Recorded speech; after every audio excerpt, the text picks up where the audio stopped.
e encerra o ano jogando no Morumbi, Copa do Brasil, contra o Grêmio. Essa é a sequência do São Paulo. Guardou? Agora vamos para a sequência do Galo. O que tem o Galo pela frente? Atlético Paranaense em Curitiba, São Paulo no Morumbi, Coritiba no Mineirão, Santos no Mineirão e Bragantino em Bragança. Olha aí, lembrando que o Galo tá só no Brasileirão, hein? E o Flamengo? Qual é o mês de dezembro do Flamengo? Domingo pega o Santos no Maracanã. Olha isso, rapaz. O Flamengo só sai uma vez em dezembro a partir de agora, hein? Flamengo e Santos Maracanã, Flamengo e Bahia Maracanã, Fortaleza e Flamengo lá no Castelão, Fla-Flu. E aí já entramos em janeiro, né, Chita? Flamengo e Fluminense e Flamengo e Ceará. Mas em dezembro, olha aí, o Flamengo tem esses jogos 2 seguidos agora no Maracanã. Depois sai, depois do Natal, para jogar contra o Fortaleza. Tem mais aí, Chita? É o Grêmio, né? Vamos mostrar o Grêmio agora, isso aí. Olha o Grêmio aí. Final de semana, Goiás fora. Aí joga com o Santos pela Libertadores. Fox Sports mostra jogo exclusivo. Aí vai jogar no Recife contra o Sport. Aí entra na Copa do Brasil para receber o São Paulo, semifinal. Aí vem Grêmio e Atlético Goianiense, Brasileirão. E depois, no dia 30, tem Morumbi, São Paulo e Grêmio. Copa do Brasil também a volta semifinal. Para por aí, Chita, ou vamos mais? Ah, não, tem o Flusão, olha o Flusão aí, ó. Tem clássico domingo em São Januário contra o Vasco, Atlético Goianiense fora, Fluminense e São Paulo Maracanã. Aí já no dia 6 de janeiro tem Flamengo e Fluminense e depois Corinthians e Fluminense. Nós vamos até o 8º colocado, né, Chita? Então vamos lá. Internacional é o 6º, recebe o Botafogo. Inter agora tá só no Brasileirão também, hein? Recebe o Botafogo, recebe o Palmeiras, sai para jogar com o Bahia, sai para jogar com o Ceará e recebe o Goiás. E o Palmeiras? Perdão, tem Bahia no final de semana no Allianz. Aí entra a Libertadores da América contra o Libertad, transmissão do Fox Sports, sai para jogar com o Inter no Beira-Rio, América Mineiro, Copa do Brasil, e recebe o Bragantino pelo Brasileirão. Lembrando que Grêmio e Palmeiras são únicos em 3 competições, hein? Só os 2 nas 3. E o 8º colocado é o Santos. Vamos pro peixe. Flamengo e Santos no Maraca, Santos e Grêmio Libertadores, Vasco e Santos em São Januário, Santos e Ceará na Vila, Atlético Mineiro e Santos. Tá aí, ô Tetra, esse é o caminho da turma aí. Eu não sei não, é muito jogo, então é muita arte, mas eu fiquei com a impressão, olhando assim de relance, que Flamengo e Atlético Mineiro têm caminhos interessantes, hein? Pra percorrer. Eu acho que assim, e você, se for pensar só no brasileiro, quem tem os jogos mais, assim, não é fáceis, né? É o Grêmio. É fora de casa, Goiás e Sport. Mas é o Goiás que está lá embaixo, o Sport também lá na parte de baixo e o Atlético Goianiense em casa. O problema é que ele está em outras competições. Ele está na Copa do Brasil e na Libertadores. Aí como vai ser o planejamento? Olha aí. Né? Você vê, só a tabela do Brasileirão, os times que ele enfrenta estão em condições ruins. Né? Então, o problema é que aí, ó, entra o Santos pela Libertadores e entra o São Paulo pela Copa do Brasil. E a gente conhece o Renato, ele vai ter que, no momento desse aí, dar uma segurada, né, no time considerado titular. Ele não gosta que a gente fale que ele priorize as Copas, mas aonde ele tem mais chance? Aonde ele tem mais condições de chegar ao título? Porque se ele olhar para a pontuação dele, 40 pontos, no momento são 10 pontos. Ah, tem um jogo a menos, mas é lá em janeiro, 27 de janeiro, contra o Flamengo. Né? Então, eu acho que se o Grêmio focasse no Brasileirão, ele teria condições de fazer 9 pontos. pelos adversários que ele tem, mesmo jogando fora de casa. Mas, assim, a gente sabe que ele vai ter que mesclar, não tem jeito. É muitos jogos, são muitos jogos, é muito desgaste, é viagem. Você está jogando contra o Santos, você está jogando contra o São Paulo nas Copas. Isso vai prejudicar o Grêmio. Como também, uma hora, o Fernando Diniz, quando chegar esses confrontos na Copa do Brasil com o Grêmio, pode também pensar nisso, né? E o Palmeiras, que a gente viu a tabela também.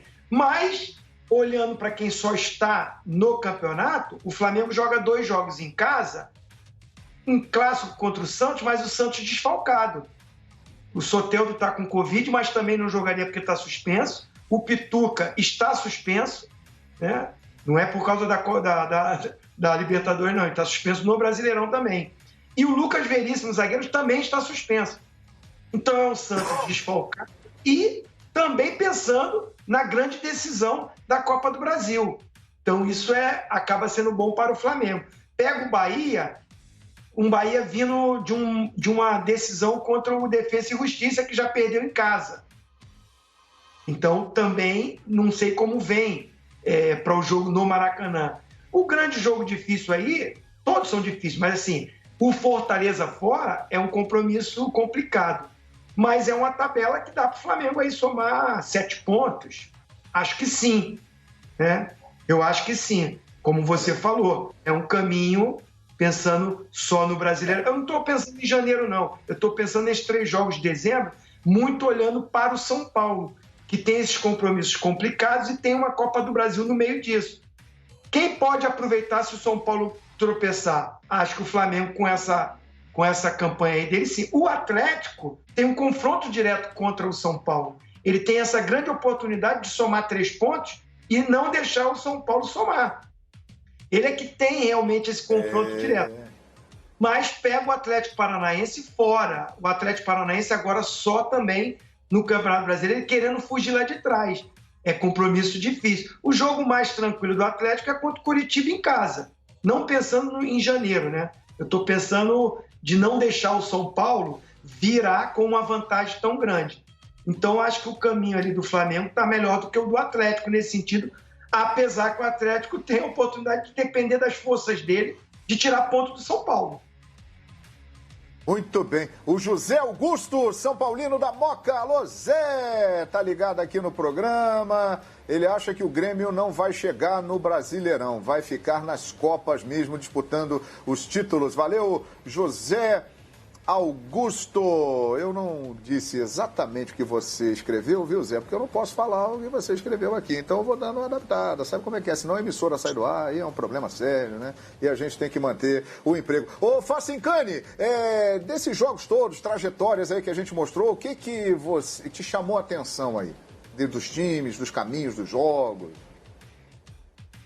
O Flamengo tem uma trajetória caseira, vamos colocar assim, né? E isso ajuda muito, porque o Santos, no final de semana, deve com a cabeça estar já na Libertadores, no jogo contra o Grêmio. Então, já é uma situação que, entre aspas, dá ao Flamengo uma vantagem. Pega um Bahia, que é um time que está vivendo uma gangorra na competição, hora ganha, hora perde, não tem constância nenhuma. O Fortaleza fora de casa é um jogo para ficar bastante atento. E aí já em janeiro, que o Flamengo, né, ele tem o jogo contra o Fluminense, em que para mim é favorito, porque hoje no Rio de Janeiro eu vejo que os rivais do Flamengo estão no nível abaixo dele, mesmo o Fluminense fazendo uma competição muito bacana, muito bonita, só que o Fluminense teve a perda do Odair, que era um alicerce para essa equipe. Poderia não ser o Fluminense dos sonhos, e o Odair também não ser o técnico dos sonhos, mas o trabalho era digno, perto da pretensão do Fluminense. Quando você perde um comandante como esse, dificilmente o Fluminense vai ter uma retomada no nível que eu acho que estava jogando no campeonato. Acho que o Fluminense vai ter uma oscilação que pode ser perigosa. Então, o Flamengo tem essa vantagem caseira, e isso pode ser um bom trunfo. Só que, por outro lado, eu vejo o São Paulo com confiança para decidir a competição. Essa confiança do São Paulo em buscar no brasileiro a sua grande força de ressurgimento em termos nacional no âmbito de título, eu acho que isso vai ter um peso a favor do tricolor nessa trajetória. O São Paulo vai encarar esses adversários que estão na parte de cima como os grandes testes finais para engatar de vez a sua sequência no piloto automático rumo ao título. Então eu acho que o São Paulo, mesmo com a sequência caseira do Flamengo, que pode ser o grande trunfo de Rogério Ceni e os seus aliados, eu acho que o São Paulo, com esse espírito hoje, com mais confiança, é quem parte para ser campeão. É isso aí, Gustavo Aleixo, São Paulino. Alô, Gustavo, vê esse chororô aí de ajuda da CBF, é bom demais, eu me divirto, o choro é livre, tricolor líder, segue o time da fé. Valeu, garoto. Rodrigo Melo, hashtag Expediente Futebol, a tabela mais fácil é do Flamengo. Fácil, entre aspas, hein? Dos 5 jogos, 4 são em casa, faz 12 pontos no mínimo, tranquilo. É a opinião do Rodrigo Melo. Valeu, Rodrigo. Obrigado aqui pela sua participação. Mande mensagem que eu vou ler aqui no Expediente Futebol. Eugênio, desses caminhos todos que mostramos aí, muitos jogos, muitos times, o que te chama a atenção, Dona Eugênio? Ô, João, confesso pra você que eu fiquei tentando fazer conta, olhando e tal, mas é muito difícil, cara. É muito jogo, é muita suposição, e a gente está vivendo um campeonato de perde e ganha, né, João? Perde e ganha. Tá muito nivelado. A exceção do São Paulo, que vive um momento assim de uma sequência muito grande de vitórias e sem perder, né? São 16 rodadas sem perder no campeonato, se não me engano. Mas tá todo mundo ali. Tropeça. Quando você acha que o time vai engrenar, ele tropeça. Aí quando você acha que ele tá caindo, aí ele vai lá e te surpreende, consegue dar a volta por cima. Então, é um campeonato, como eu falei agora há pouco, muito, muito diferente, muito atípico mesmo. A gente já tem, normalmente, aqui no Brasil, né, campeonatos muito equilibrados, a verdade é essa. Mas esse ano tá muito, muito fora. Muito fora do normal, do padrão, né? Se a gente pegar, por exemplo, né, se fala muito na ausência de público nos estádios, isso iria mudar bastante a questão das vitórias fora de casa. E, na verdade, mudou um pouco. A gente tem 27% das vitórias dos times visitantes no campeonato, mas os mandantes ainda têm 42%. Se a gente lembrar, em 2017... teve mais vitória de time visitante, mesmo com público. O campeonato que o Corinthians ganhou em 2017 teve um número maior de vitórias dos times visitantes do que agora. Então, essa influência não é tão grande assim, né? O que a gente vê realmente são times oscilando, sem conseguir manter um padrão por muito tempo, acho que em função de calendário. Agora, o que eu consigo tentar projetar assim, de uma forma um pouco mais concreta é a questão dos times que têm competições paralelas. Esses realmente têm dificuldades, especialmente o Grêmio e Palmeiras. Eles vão ter aí jogos paralelos de Copa do Brasil, de Libertadores da América, e isso naturalmente gera um desgaste e eles vão ter que fazer opções. E normalmente essa opção não recai em cima de dar prioridade ao Campeonato Brasileiro. E são dois times que vivem momentos muito bons. Embora durante a semana agora em Libertadores da América não tenham obtido os resultados esperados, mas vivem momentos muito positivos. Poderiam ser candidatos a disputar com o São Paulo o primeiro lugar. Eu acho que isso traz dificuldades para eles. Por outro lado, um Flamengo, que se ganhar esse jogo atrasado, fica a 4 pontos, não é isso, do São Paulo? Ou algo parecido? Isso. 5 pontos. 5 pontos. 5 pontos é uma vantagem razoável, que você ainda tem condição de tirar, né? Porque faltam muitas rodadas pela frente, ainda tem um confronto direto entre eles. Então, o Flamengo tem 42, né? Ele iria a 45, o São Paulo tem 50. E o Flamengo, que é indiscutivelmente um time com muito poder, com um excelente elenco, ele agora está focado única e exclusivamente no Campeonato Brasileiro. Então não dá para tirar o Flamengo da disputa. Nem o Atlético Mineiro, que tem oscilado negativamente, passou por problemas de Covid com todo mundo, e agora pode ser que comece a reencontrar o seu caminho. Então, projeção para mim é uma projeção difícil para Grêmio e para Palmeiras, e ver como o São Paulo vai lidar com essa reta final de Copa do Brasil, porque se ele não tem Libertadores, ele tem Copa do Brasil, e pode ter semifinal e final no meio do caminho aí. Isso aí também desvia o foco. Ô, João. É isso aí. O Mauro Naves vai fechar aqui as projeções dele, mas Ailton e Cíntia, ligados no Expediente Futebol, estão dizendo o seguinte: o São Paulo deveria focar na Copa do Brasil. É um título inédito e é mais fácil para ele ser campeão. É a participação aqui na hashtag Expediente Futebol. Eu vou no Mauro Naves, mas alguém chamou aí antes? Algum detalhe?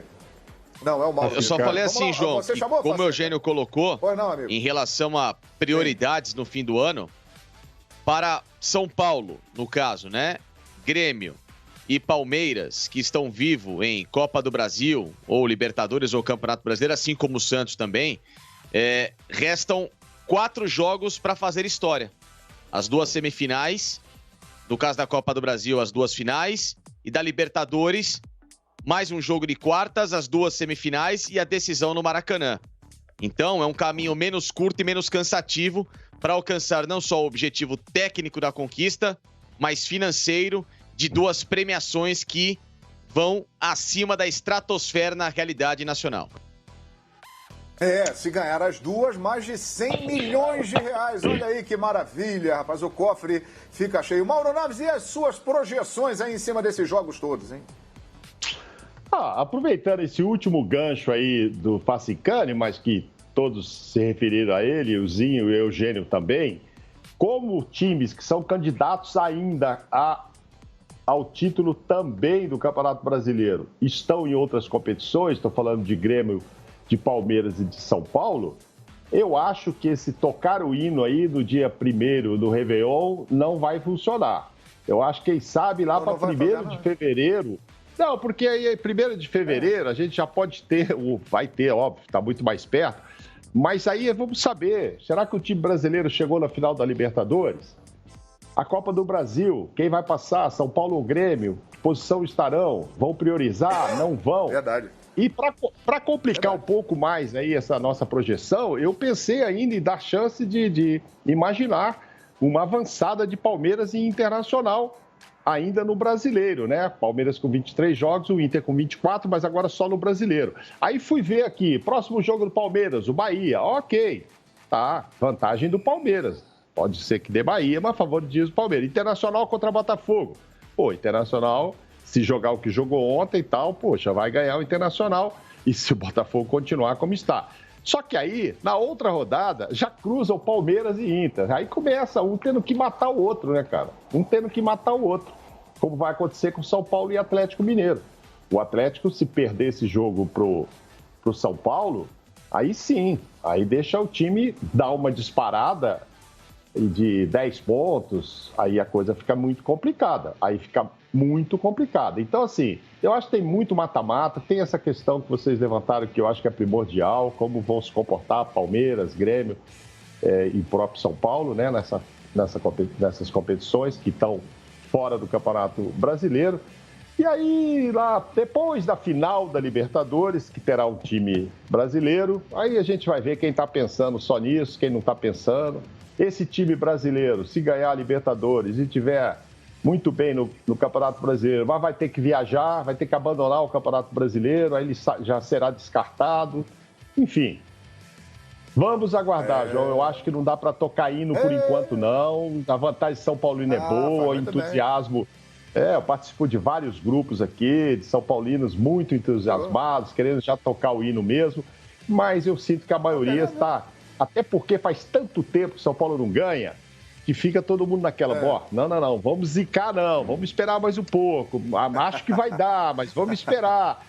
Já faz tempo, né, 2012, enfim, e além do que tá em 2, né, tem 2 chances de quebrar isso aí, né, na Copa do Brasil e no Brasileiro. Então cria uma ansiedade muito grande, mas é melhor ir um pouco devagar com a história e esperar as coisas acontecer. Tem muito jogo bom ainda para decidir esse campeonato, João.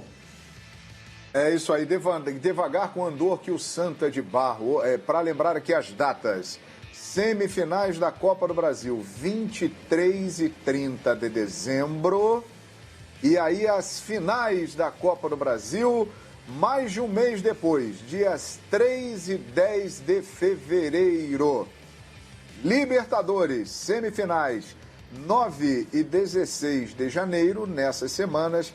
e a grande final, dia 30 de janeiro, no Maracanã. E no meio disso tudo, o Brasileirão vai estar seguindo e nós vamos acompanhar.